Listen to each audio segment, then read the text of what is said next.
Football Asia. Relive the magic, the thrills, and the action of the 2012 AFC Champions League in our special tribute to Asia's biggest club competition.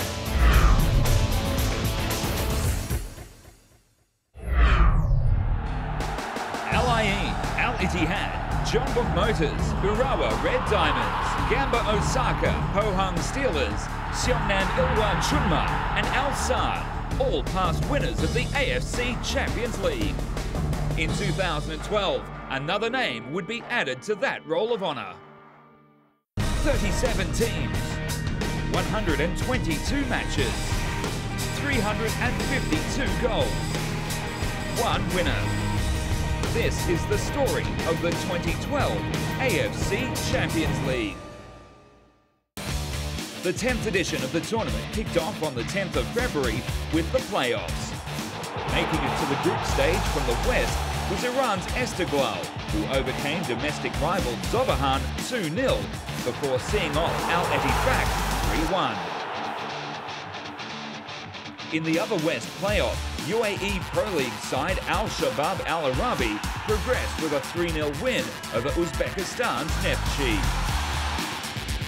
Moving over to the east, three-time Asian club champions Pohang Steelers saw off Thailand's Chonburi 2-0 to aid their cause. While Adelaide United's 3-0 drubbing of Indonesia's Persipura Jayapura ensured the A-Leaguers their fourth appearance in the competition. Now for a roundup of the group stages. Al Jazeera of the United Arab Emirates finished comfortably on top of Group A on 16 points out of a possible 18, with Ricardo Oliveira scoring 10 of their 18 goals. That meant Al Jazeera would host their round of 16 match. While Iran's Esteghlal stayed unbeaten in 5 of their 6 games to finish second on 11 points and would need to play their next stage clash away.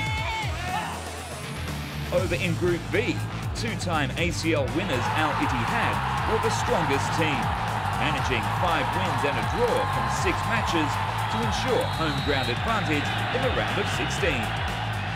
Ace striker Naif Mazazi netting 4 for his side in their 6 encounters. UAE's Banias netted 9 and conceded just 2 goals en route to taking second spot in the group on 11 points. In more West Asia action, Iran's Sepahan accumulated a tally of 13 points to ensure they claimed top spot in Group C while progressing to the round of 16. Al Ahly were bottom of the heap at the end of match day 2, but 4 solid performances by the Saudi Arabia club saw them finish second on 10 points from their 6 fixtures. Finally, in Group D, Al Hilal and Persepolis competed with each other for group leadership. Al Hilal saw off Qatar's Al Gharafa 2-1, while Persepolis registered a 3-0 away win over Al Shabab Al Arabi of the UAE to enter the knockout stage. The Saudi outfit edging the Iranian club into second by a single point, with both teams becoming the third from their respective countries to progress. Adelaide United flew the Australian flag high with a 2-0 triumph over Gamba Osaka, with the A-League side also topping Group E and earning the right to play their round of 16 match at home. Joining them in the next stage were Bunyodkor. Their 1-0 victory over Pohang Steelers saw the Uzbek club knock the 2009 winners out of the competition on the final match day. Over in Group F, Ulsan Hyundai secured home ground advantage in the round of 16 after a 1-0 win over FC Tokyo on match day 6. The tournament debutants finished their group stage campaign on 14 points, while remaining unbeaten in all 6 games. FC Tokyo's tally of 11 points left the J-League side with no option but to settle for second best. Seongnam Ilhwa's 3-0 win at the expense of Tanjin Taeda on match day 6 helped the K-League side top the Group G table with 10 points, ahead of Japanese rivals Nagoya Grampus on better goal difference. The J-League club ended their group stage journey with a 3-0 drubbing of Australia's Central Coast. Seongnam would play the round of 16 match at Tancheon Sports Complex with Nagoya Grampus, who would have to hit the road. Group H was termed the Group of Death, with the Chinese champions Guangzhou Evergrande, the K-League title holders Jeonbuk Motors, Japanese champions Kashiwa Reysol, and Thai premiers Buriram United pitted against each other. China's Guangzhou and J-League champions Reysol both secured 10 points from 6 matches. But the Chinese outfit took top spot thanks to scoring 1 more goal over Reysol's tally of 11.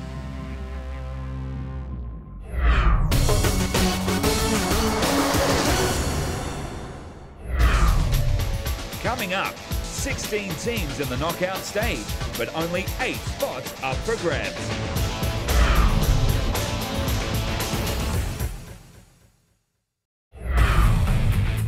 In West Asia, a total of 3 clubs from Saudi Arabia made the last 16.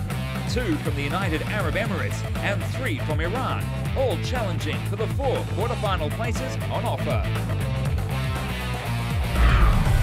We begin in Abu Dhabi, where hosts Al Jazeera took on Saudi Arabia's Al Ahly. Marcelo Camacho put the visitors ahead on 22 minutes.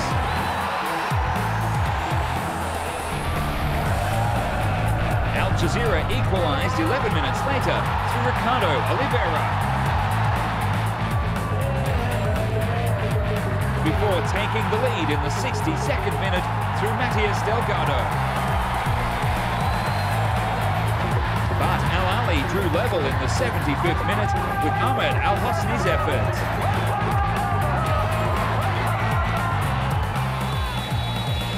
Two all after 90 minutes, it was on to extra time.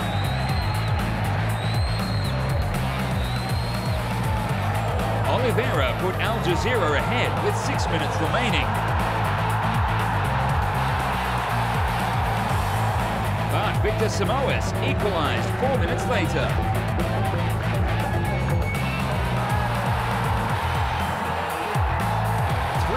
After 120 minutes, the thrilling encounter had to be decided on penalties. And that was where Al Jazeera choked, as both Oliveira and Lucas Neal missed their spot kicks.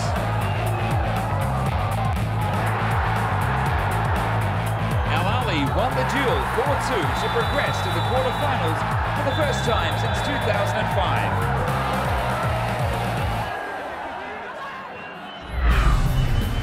Saudi Arabia's Al Hilal took on UAE's Banyas at home in the round of 16, and it proved to be a one-sided affair. Al Hilal raced to a 3-goal lead at half-time, with Christian Wilhelmsen and Yu Byung-soo on the score sheet. And the same scorers win action again as Al Hilal added 4 more goals in the second half as they thrashed Banyas 7-1. Korean Yu Byung-soo was the toast of the night in Riyadh as he scored 4 goals. While Francisco Yeste's penalty just before the hour mark was the only consolation for Banyas, who had only conceded twice in the group stage of their AFC Champions League debut. Twice champions Al Ittihad sent Iran's Persepolis packing 3-0 to reach the last stage for the 3rd time in 4 seasons. Naif Mazazi opened the scoring on 35 minutes when he converted from the spot, with Mohamed Abdul Ghani doubling the Saudi club's advantage on the stroke of half-time. A goal by Abdo Otter, 2 minutes shy of the finish, sealed the deal for Ittihad and the exit for the Iranian outfit.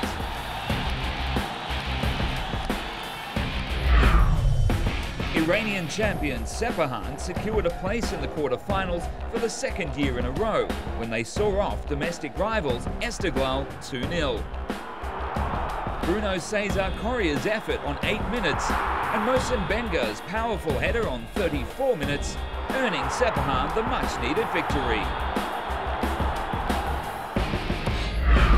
Over to the east now, where it was a diverse mix of 3 Japanese clubs.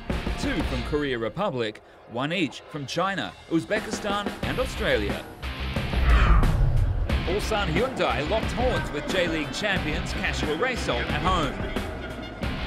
And it was Lee Kyun-ho's debut goal in the tournament that proved to be the winner in a match that ended 3-2 in favour of the K-League side. A record television audience of 19.2 million were witness to the battle between Chinese champions Guangzhou Evergrande and Japan's FC Tokyo. A strike by Cleo in the first half settled the matter in favour of the home side. Tokyo came close to forcing added time, but Lucas hit the post. So Marcello Lippi's squad became the first side from China to make it to the quarter-finals since 2006. In Korea Republic, Bunyodkor shocked 2010 winners Seongnam Ilhwa 1-0 through Hyrule Karamov's penalty strike on 53 minutes, after Kamaluddin Mirzaev was brought down by Lim Jong-yoon. It was Seongnam's first home defeat in the competition since the second leg of the 2004 final, when they were thrashed 5-0 by Saudi's Al Ittihad. Former finalists Adelaide United were gunning for their second quarter-finals appearance when they played host to Japan's Nagoya Grampus. A close-range finish by John McCain on 18 minutes was all that was needed for the Reds to show Grampus the way out of the contest. The J-League side should have won the game, but keeper Eugene Galakovic's heroics, which included saves of Josh Kennedy and Mu Kanazaki, saved the day for the South Australian outfits.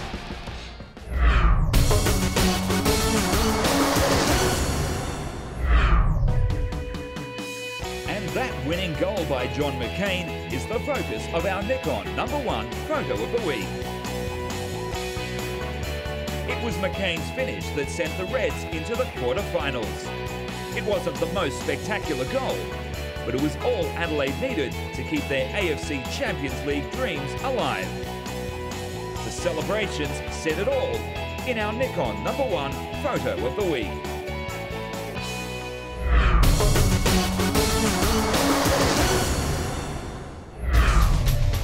Coming up, East meets West in the quarterfinals of the AFC Champions League.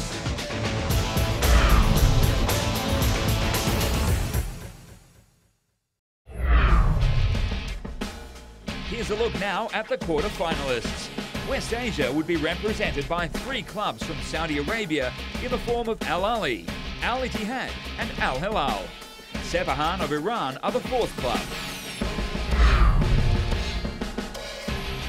Flying the flag for the East were Bunyodkor of Uzbekistan, Adelaide United from Australia, Ulsan Hyundai of Korea Republic, and China's Guangzhou Evergrande. Adelaide United hosted Bunyodkor in the first leg of their quarter-final clash. The sides met during the group stages, with the Reds winning one encounter and the other ending in a goalless stalemate. The A-League club were 2 goals ahead on 16 minutes, thanks to early strikes by Ian Ramsey and Evan Kostopoulos. But Nigel Bogard sending off on 42 minutes altered the outcome of the game.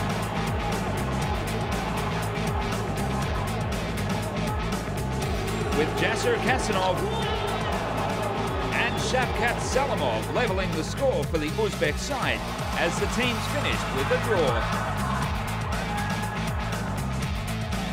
The return leg saw Bunyodkor come from behind twice in the game to push the match into extra time. It was high drama in Tashkent, with Ian Fife and Fabian Barbiero of the Reds given their marching orders, along with Bunyodkor's Andra Gafarov. But a late strike by Ali Bobo Rakhmatullayev was enough to ensure the Uzbek outfit their second semi-final appearance in 4 years. Ulsan remained the sole flag bearers of the K-League in the continental contest and took one step towards the last 4 with a single-goal home win over Saudi's Al Hilal. Rafinha netting the much-needed goal on 10 minutes. The Brazilian marksman was on the money again for his side in the second leg, with a brace in the first half before Lee Kyun-ho and Kim Shin-wook scored in the second period. 5-0 on aggregate, and Ulsan comfortably progressed to the next stage. Goals were hard to come by when Iran's Sepahan and Saudi Arabia's Al Ahly met in their first leg clash. But it was a different story in the return fixture.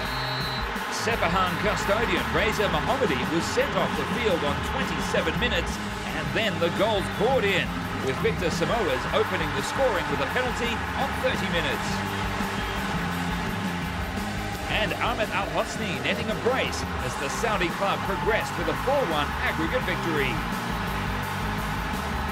Fashi Talebi salvaged a bit of pride for the Iranians with a contribution on 37 minutes.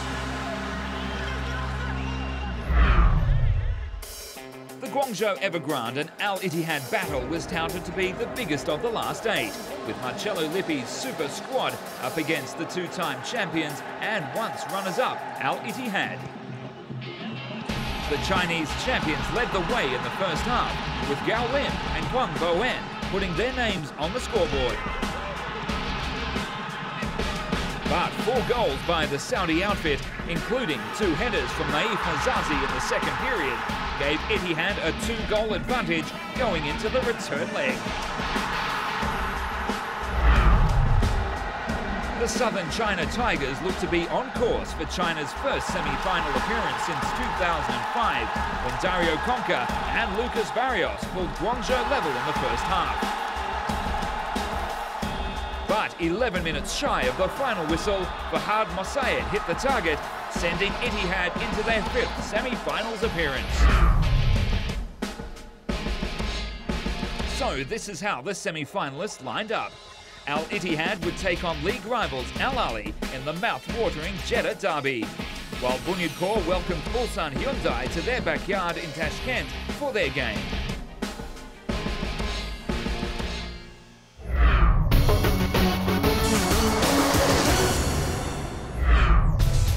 Next up, the last 4 whittle down to the final 2 in the AFC Champions League.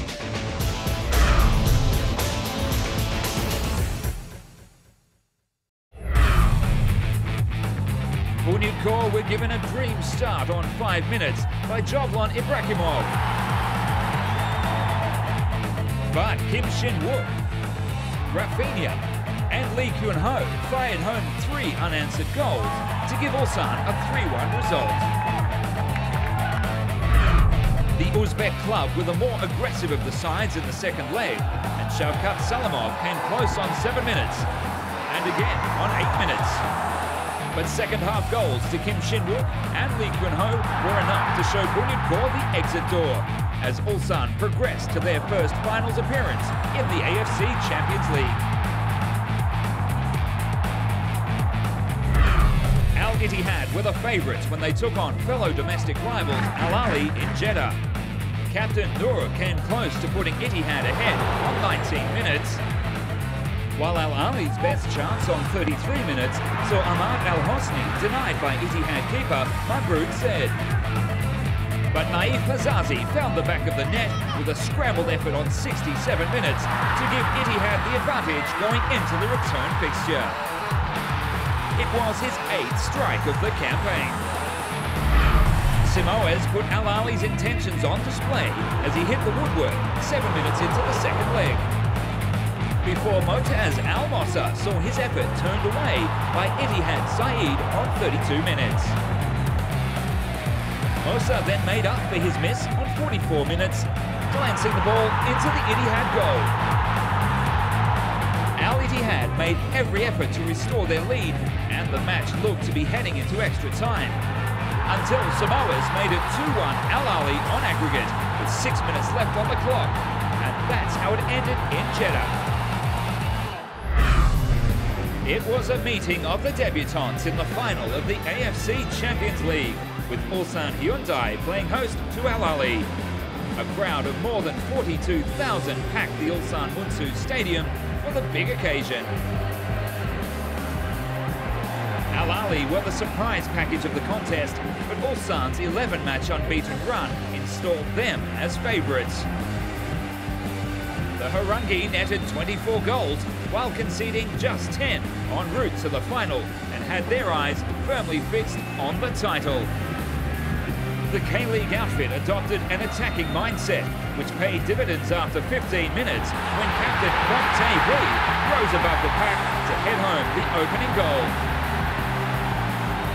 Victor Samoes could have pulled the Saudi club level on 32 minutes, but failed to deliver. Ulsan then doubled their advantage through Rafinha's 5th goal in as many matches.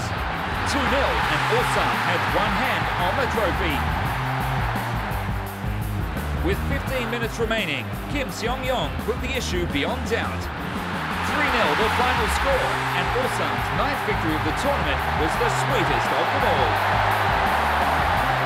So, a commanding win for Ulsan Hyundai. The K-League club capping off their undefeated run in the tournament with the title.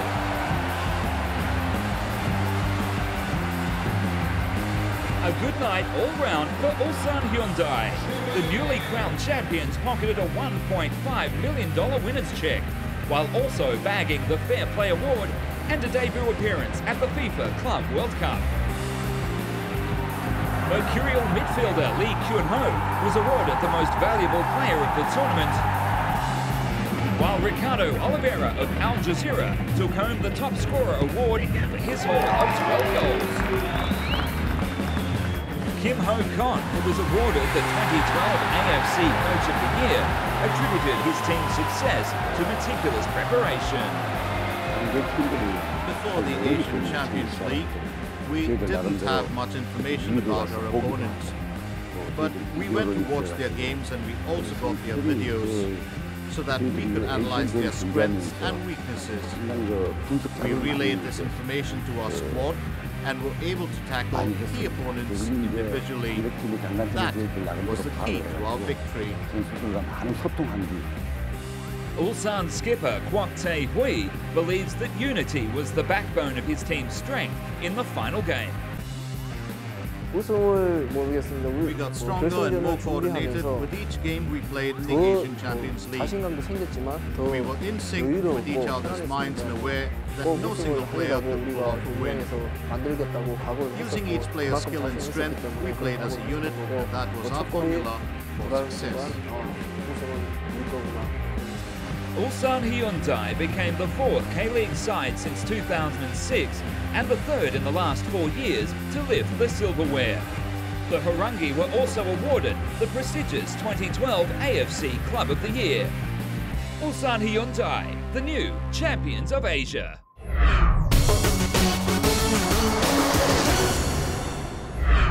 On our next show, the road to the 2015 AFC Asian Cup kicks off with the Matchday 1 qualifiers. The journey begins next week here on Football Asia.